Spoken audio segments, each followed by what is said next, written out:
Baik, Assalamualaikum warahmatullahi wabarakatuh. Selamat malam, teman-teman mahasiswa yang sedang menonton materi kami. Pada kesempatan kali ini, kami dari kelompok 3 izin memaparkan tentang materi kami, yaitu membahas tentang Starbucks, yaitu memberi layanan pada pelanggan. Sebelumnya, yang kami hormati, Bapak Muhammad Fawaik, SSI MEC Dev selaku dosen pengampu manajemen pemasaran jasa. Boleh di next. Baik, di sini ada daftar anggota kelompok 3. Yang pertama ada Diaril Sagara, yang kedua ada saya sendiri, Zaid Haris Putra Fahyat. Yang ketiga ada Kitnaya Hazimah, yang keempat ada Siti Sarah Amalina, dan yang terakhir ada Tiara Khairunisa. Boleh next. Baik, yang pertama kita akan membahas latar belakang perusahaan dari Starbucks. Jadi di sini saya akan menjelaskan kisah tentang bagaimana Howard Schultz sebagai salah satu eh, founder atau pendiri dari Starbucks itu berhasil mengubah sebuah komoditas menjadi sebuah fenomena budaya kelas atas menjadi sebuah legenda. Nah, jadi pada tahun 1971 ada 3 orang penggemar kopi terdiri dari Gerard Baldwin, Gordon Booker, dan Ziv Siegel membuka sebuah kedai kopi kecil di Pike Place Market di Seattle. Nah, kedai ini mengkhususkan diri dalam menjual biji kopi Arabica utuh ke pasar khusus para pencinta kopi. Nah, pada tahun 1982, Scotch itu eh, terkesan melihat kafe-kafe di Milan dan ia pun bergabung dengan tim pemasaran Starbucks. Nah, setelah itu Scotch itu memainkan peran eh, di bar espresso di lingkungan sekitar dalam kehidupan sosial sehari-hari sebagai orang Italia. Nah, kembalinya dari Italia, Scotch yang terinspirasi meyakinkan perusahaan untuk mendirikan bar espresso di satu-satunya kedai di pusat kota Seattle. Seperti yang dijelaskan Scholz, bar ini merupakan prototipe untuk visi jangka panjang dari Starbucks itu sendiri. Nah, pada tahun 1985, sayangnya Scholz dia memutuskan untuk keluar dari perusahaan. Dilanjut pada tahun 1987, Scholz membeli perusahaan Starbucks seutuhnya, dan pada tahun 1992 perusahaan Starbucks ini akhirnya go public, yang dimana telah memiliki 140 gerai di Northwest dan Chicago dan berhasil bersaing dengan jaringan kedai kopi berskala kecil lainnya seperti Gloria Jean's Coffee Bean dan Barney's Coffee and Tea. Nah, pada tahun 2002, Scotch akhirnya menetapkan Starbucks sebagai merek kopi spesial yang dominan di Amerika Utara dengan penjualan meningkat dengan tingkat pertumbuhan tahunan atau CAGR sebesar 40% sejak perusahaan ini go public, dan laba bersihnya meningkat dengan CAGR sebesar 50%. Dan juga perusahaan ini sekarang melayani 20 juta pelanggan unik di lebih dari 5.000 toko di seluruh dunia dan membuka rata-rata 3 toko baru setiap hari. Oke, boleh di next. Selanjutnya kita akan membahas tentang proporsi nilai dari Starbucks. Jadi strategi merek Starbucks berfokus pada live coffee. Nah, pentingnya perusahaan menjaga budaya kopi nasional tetap hidup. Nah, untuk 3 komponen dalam strategi experience branding itu ada 3. Yang pertama itu adalah kopi itu sendiri. Nah, jadi Starbucks ini membanggakan diri mereka dengan menawarkan apa yang mereka yakini sebagai kopi berkualitas tinggi di dunia yang bersumber dari Afrika, Amerika Tengah, dan Selatan, serta kawasan Asia Pasifik. Nah, untuk menegakkan standar kopinya yang ketat, Starbucks mengontrol sebanyak mungkin rantai pasokan. Dan Starbucks bekerja secara langsung dengan para petani di berbagai negara asal untuk membeli biji kopi hijau Dan Starbucks juga mengawasi proses pemanggangan khusus untuk berbagai campuran dan kopi asal tunggal perusahaan. Komponen yang kedua itu merupakan layanan.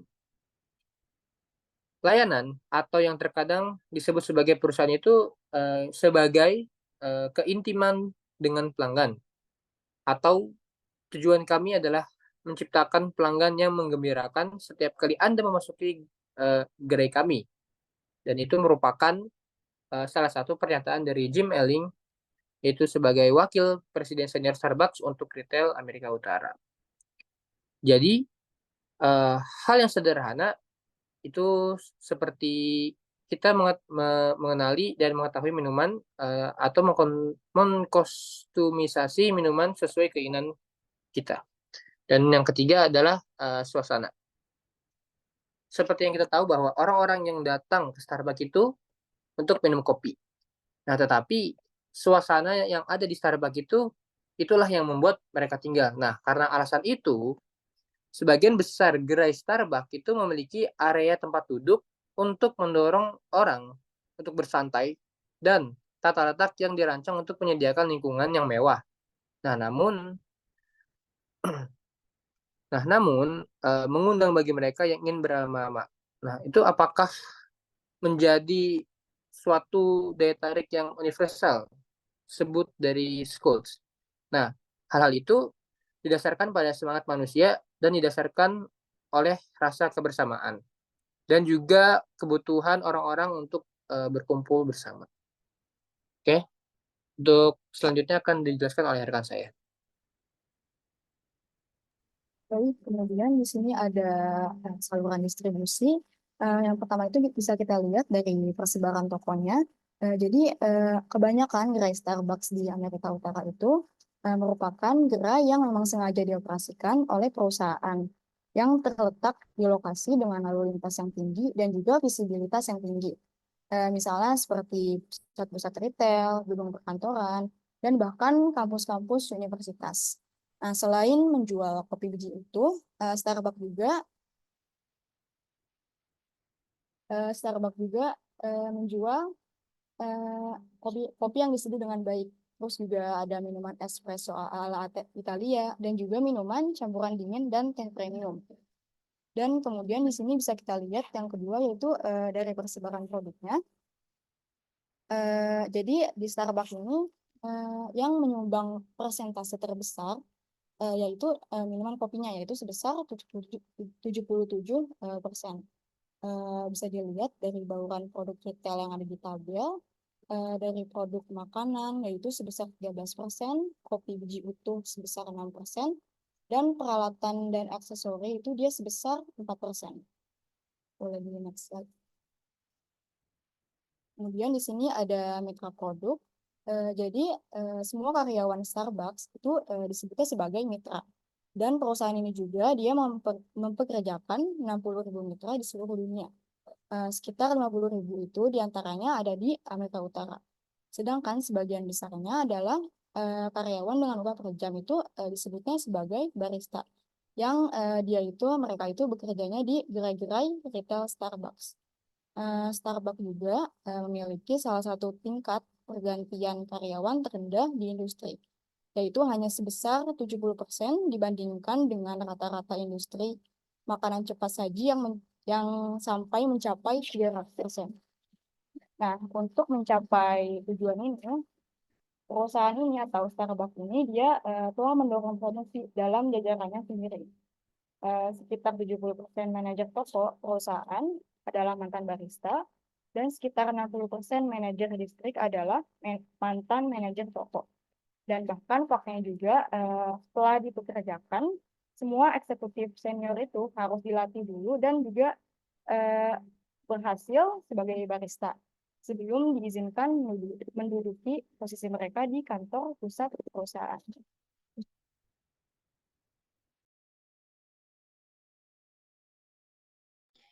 Oke, selanjutnya kompetisi dari Starbucks. Nah, di Amerika Serikat, Starbucks ini bersaing dengan berbagai jaringan kopi spesial Nah, yang sebagian besar ini terkonsentrasi secara regional.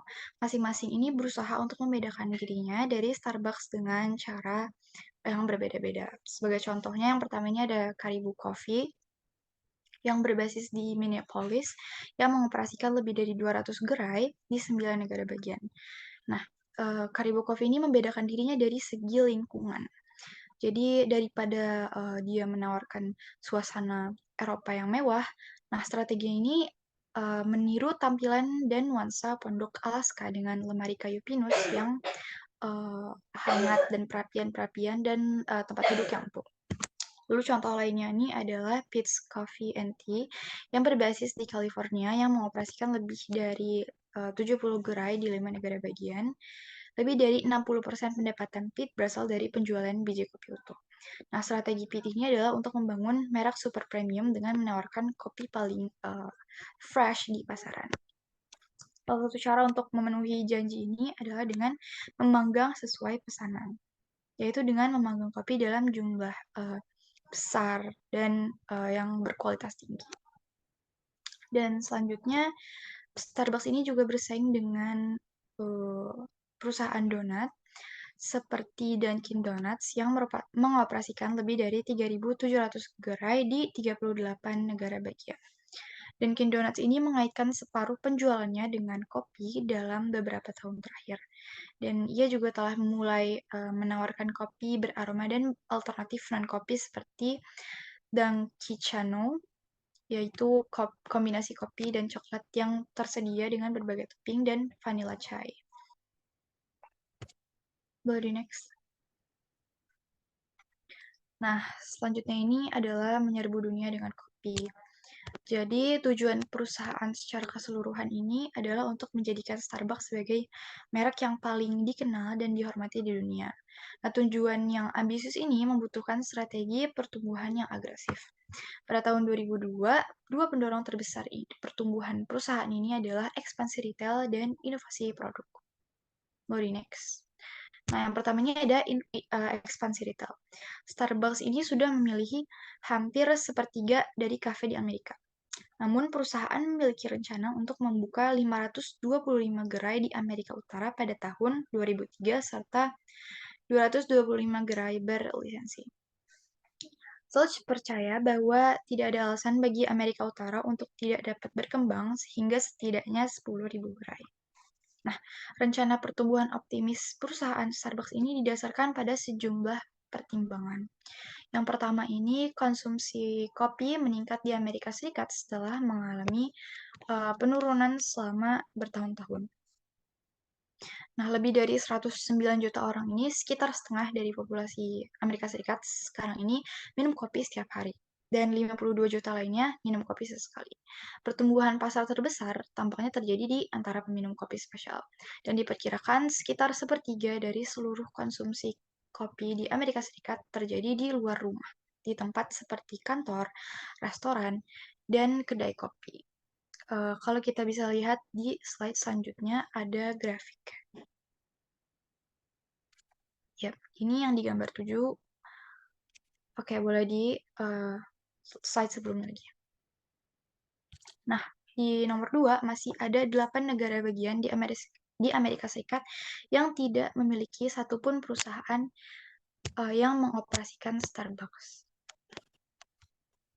Lalu yang ketiga, perusahaan yakin hal itu masih jauh dari jangkauan tingkat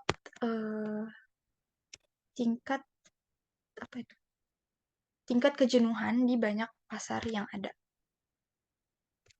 Oke, boleh di next.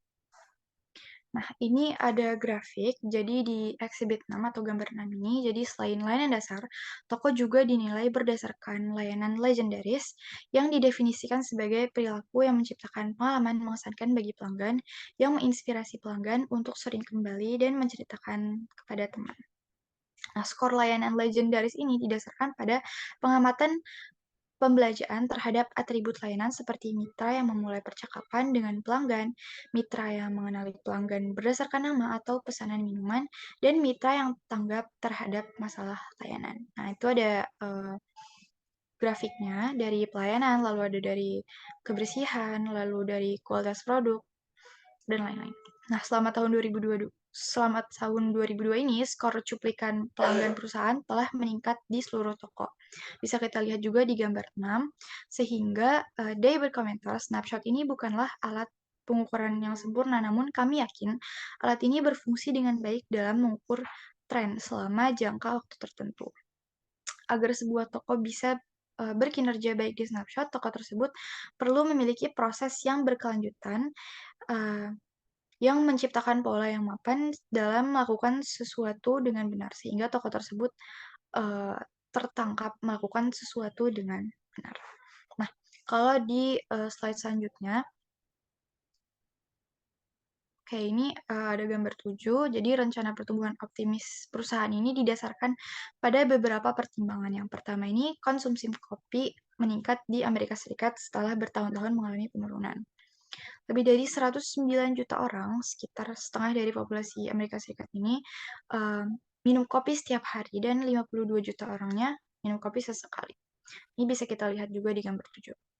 Nah, pertumbuhan pasar terbesar ini tampaknya terjadi di kalangan peminum kopi, dan diperkirakan sekitar sepertiganya dari seluruh konsumsi kopi di Amerika Serikat ini terjadi di luar rumah, di tempat-tempat seperti kantor, restoran, dan kedai kopi. Go di next. Nah, ketika memilih lokasi retail baru, perusahaan ini mempertimbangkan sejumlah kriteria termasuk demografi area tipikal konsumen Starbucks, tingkat konsumsi kopi di area tersebut, lalu sifat dan intensitas persaingan di pasar lokal, dan ketersediaan real estate yang menarik. Setelah keputusan diambil untuk melanjutkan dengan suatu lokasi, perusahaan mampu merancang, memberikan izin, membangun, dan membuka toko baru dalam waktu 16 minggu. Toko baru biasanya menghasilkan sekitar $610.000 penjualan selama tahun pertamanya. Boleh next. Oke, materi selanjutnya akan dibacakan oleh teman saya. Oke, lalu ada inovasi produk yang dimana ini merupakan pendorong besar kedua dari pertumbuhan perusahaan terbesar ya untuk inovasi produknya ini.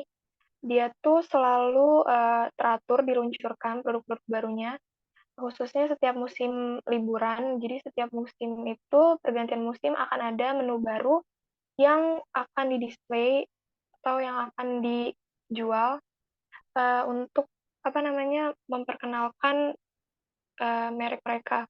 Lalu proses pengembangan produk baru ini biasanya itu membutuhkan waktu dari 12 hingga 18 bulan. Nah, selama periode tersebut itu, tim penelitian dan pengembangan atau R&D internal itu meneliti formulasi produk, menjalankan kelompok fokus, dan melakukan eksperimen di toko dan uji pasar. Dan di sini tuh diskusi kelompoknya itu terarah. Lalu salah satu inovasi yang paling sukses dari perusahaan ini adalah pengenalan kopi Frappuccino pada tahun 1995 yang didasarkan pada kopi dan non-kopi. Hal ini juga yang mendorong penjualan toko meningkat selama jam-jam non-puncak. Dan hal ini sebagian besar disebabkan oleh daya tariknya di kalangan usia 20-an yang tidak terbiasa minum kopi. Lalu layanan lainnya itu juga ada inovasi layanan untuk perusahaan internet. Perusahaan ini Starbucks ini menyediakan layanan internet nirkabel T-Mobile atau hotspot yang memiliki akses internet berkecepatan tinggi. Dan layanan ini sudah disediakan di 2.000 gerai Starbucks di Amerika Serikat dan Eropa dengan harga mulai dari $49 per bulan. Selanjutnya akan dijelaskan oleh rekan saya.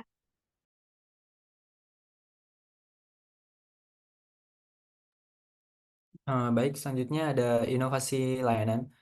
Dalam hal inovasi non-produk, kartu simpanan Starbucks atau SVC diluncurkan pada bulan November tahun 2001.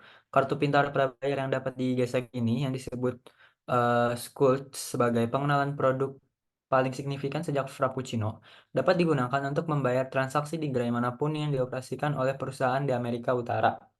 Indikasi awal dari daya tarik SVC ini sangat positif. Setelah kurang dari 1 tahun di pasar, Sekitar 6 juta kartu telah diterbitkan dan aktivasi dan isi ulang awal telah mencapai 167 juta dolar dalam penjualannya. Dalam survei, perusahaan mengetahui bahwa pemegang kartu cenderung mengunjungi Starbucks 2 kali lebih sering daripada pelanggan tunai dan cenderung mengalami penurunan waktu transaksi. Baik, selanjutnya ada Starbucks Market Research, Trouble Brewing atau kesulitan menyeduh. Baik, yang pertama itu ada Starbucks Brand Meaning. Setelah tim memperhatikan, mereka menemukan beberapa hal pertama. Yang pertama itu terlepas dari kehadiran dan kenyamanan Starbucks yang luar biasa, hanya ada sedikit citra atau diferensiasi produk antara Starbucks dan jaringan kopi yang lebih kecil. Di benak responden yang sangat setuju dengan pernyataan Starbucks sangat peduli untuk membangun lebih banyak gerai, naik dari 48% menjadi 55%. Lalu dia mencatat semakin jelas bahwa kita perlu bertanya pada diri sendiri apakah kita berfokus pada hal-hal yang benar, apakah kita dengan jelas mengkomunikasikan nilai dan nilai kita kepada pelanggan kita dan bukan hanya rencana pertumbuhan kita saja. Lalu selanjutnya ada the changing customer atau pelanggan yang terus berubah. Pelanggan baru Starbucks cenderung lebih muda, kurang berpendidikan, dan berada dalam kelompok pendapatan yang lebih rendah dibandingkan dengan pelanggan Starbucks yang lebih mapan. Tim riset juga menemukan bahwa basis pelanggan Starbucks terus berkembang. Pelanggan baru Starbucks cenderung lebih muda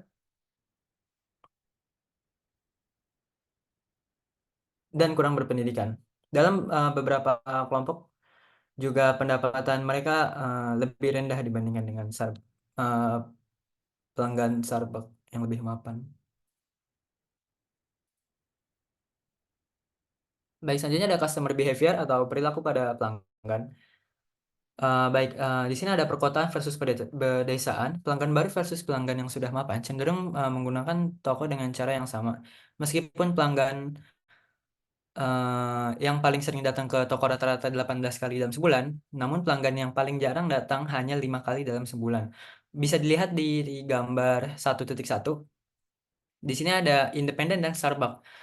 Untuk yang independen ini ada sosial dan inklusif, beragam dan intelektual, berseni dan funky, liberal dan berjiwa bebas, berlama-lama di toko, sangat menarik bagi pelanggan kedai kopi yang lebih muda, dan agak mengintimidasi bagi yang lebih tua dan lebih mainstream pelanggan kedai kopi. Lalu selanjutnya ada di Starbucks, di mana-mana sedang tren, kopi yang enak dalam pelarian, tempat untuk bertemu dan melanjutkan tugas-tugas, berorientasi pada kenyamanan, serta dapat diakses di mana saja. Selanjutnya ada customer satisfaction.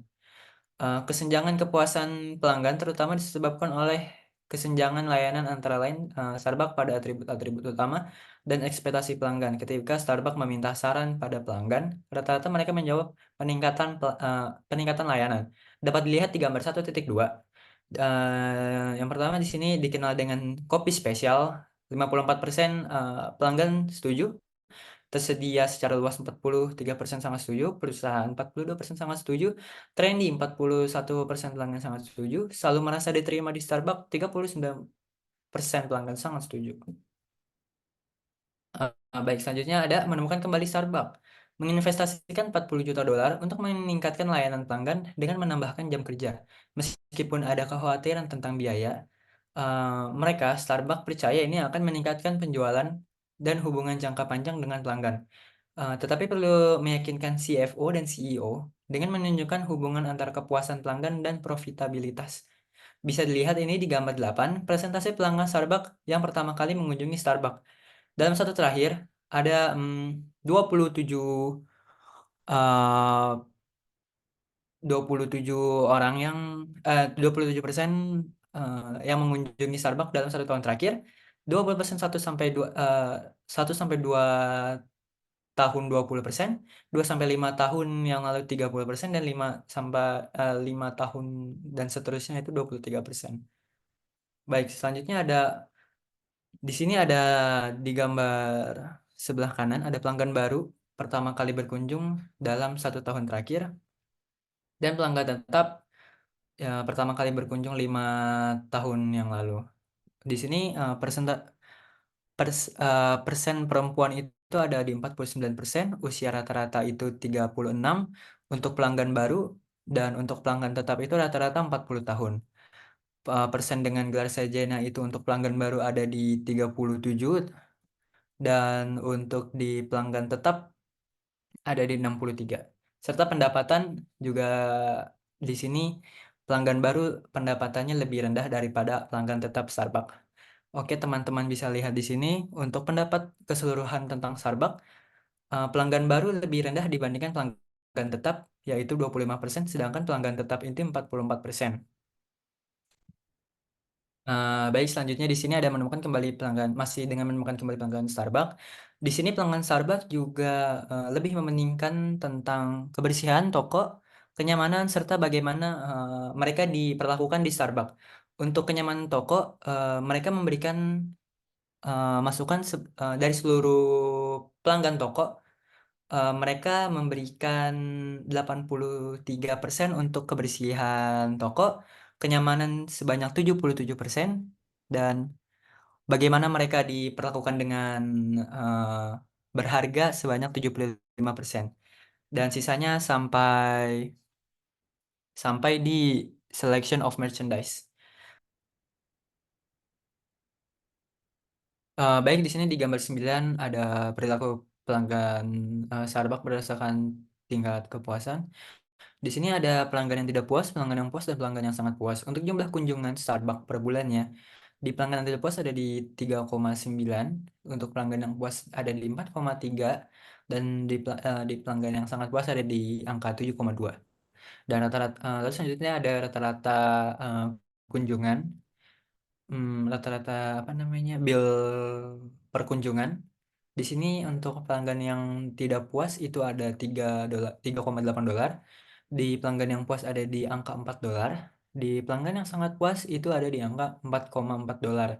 Jadi di sini untuk pelanggan yang sangat puas ini cenderung apa namanya, memiliki bill yang lebih mahal dibandingkan pelanggan yang tidak puas. Lalu di sini ada rata-rata umur nasabah. Untuk pelanggan yang tidak puas itu ada di 1,1, ada di angka 1,1, dan pelanggan yang puas ada di angka 4,4, dan pelanggan yang sangat puas itu ada di angka 8,3. Ini per tahunnya. Baik, selanjutnya ada grafik yang terakhir ini. Untuk warna biru muda ini ada kunjungan pelanggan lebih dari 8 kali. Lalu di warna biru tua ada sekali per bulan kunjungan pelanggan, dan warna yang paling biru tua ini ada 3 sampai 7 kali per bulan kunjungan. Di sini untuk uh, kunjungan pelanggan sebanyak 8 kali per bulan ini paling banyak ya, di sini ada di angka 62%. Sedangkan untuk yang hanya sekali dalam sebulan kunjungan ini ada di angka 27%, dan 3 sampai 7 kali per bulan kunjungan ini ada di angka 11%. Eh, Baik, sekian presentasi dari kelompok kami. Jika ada yang bertanya, boleh teman-teman cantumkan pertanyaan teman-teman di kolom komentar. Kurang lebihnya mohon maaf. Wassalamualaikum warahmatullahi wabarakatuh.